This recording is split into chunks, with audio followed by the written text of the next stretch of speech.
بسم اللہ الرحمن الرحیم. السلام علیکم ناظرین، میں ہوں جاوید چودھری. خواتین حضرات، لاہور کے اردو بازار میں مکتبہ مدینہ کے نام سے اسلامی کتب کی ایک دکان ہوتی تھی. یہ دکان زین العابدین نے بنائی. ان کا انتقال ہوا تو ان کے صاحبزادے عبد الباسط، عبد الماجد، عبد القدوس، عبد الشکور اور عبد الباعث یہ دکان چلانے لگے. یہ لوگ لال مسجد سمیت درجنوں مدارس اور مساجد کو قرآن مجید کے نسخے سپلائی کرتے تھے. 24 نومبر 2007 کو ISI راولپنڈی کے حمزہ کیمپ اور GHQ پر حملے ہوئے. تحقیقات شروع ہوئی تو زین العابدین مرحوم کے تینوں بیٹے عبد الصبور، عبد الباسط اور عبد الماجد تفتیش کے دائرے میں آ گئے. خفیہ اداروں نے 2008 میں انہیں اٹھایا اور غائب کر دیا. ان کی بوڑھی ماں رحیفہ بی بی بیٹوں کی تلاش میں گلی گلی پھرنے لگی. سپریم کورٹ نے نوٹس لیا.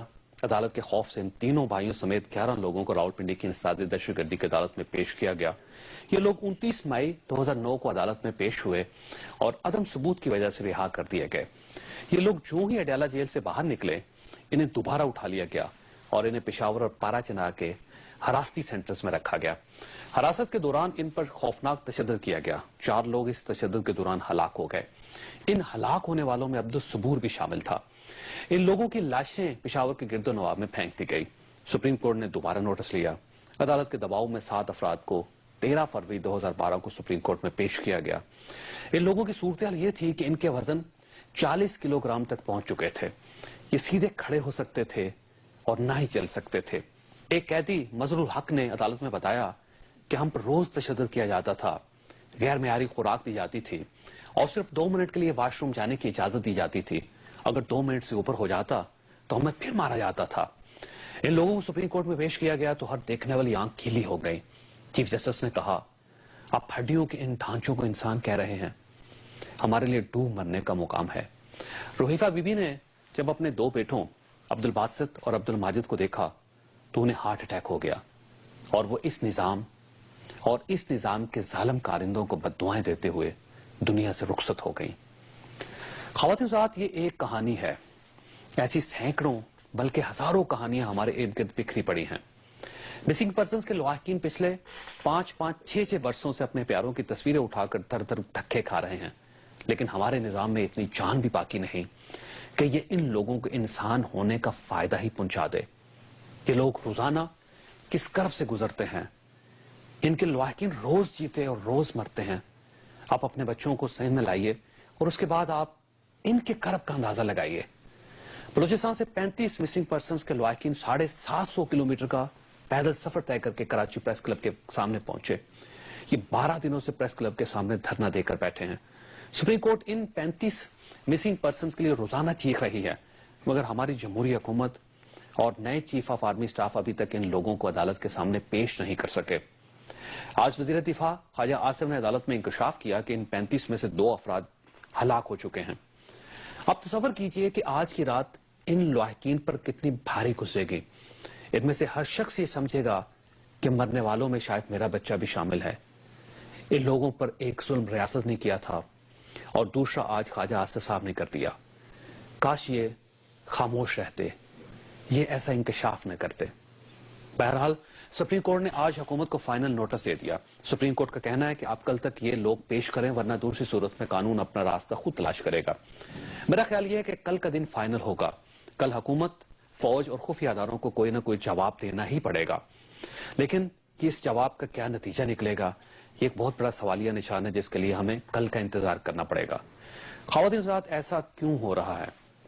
کیا ہم جنگل میں زندگی گزار رہے ہیں اور ہم نے بددعاؤں کی مزید کتنی ٹوکریاں سر پر اٹھانی ہیں؟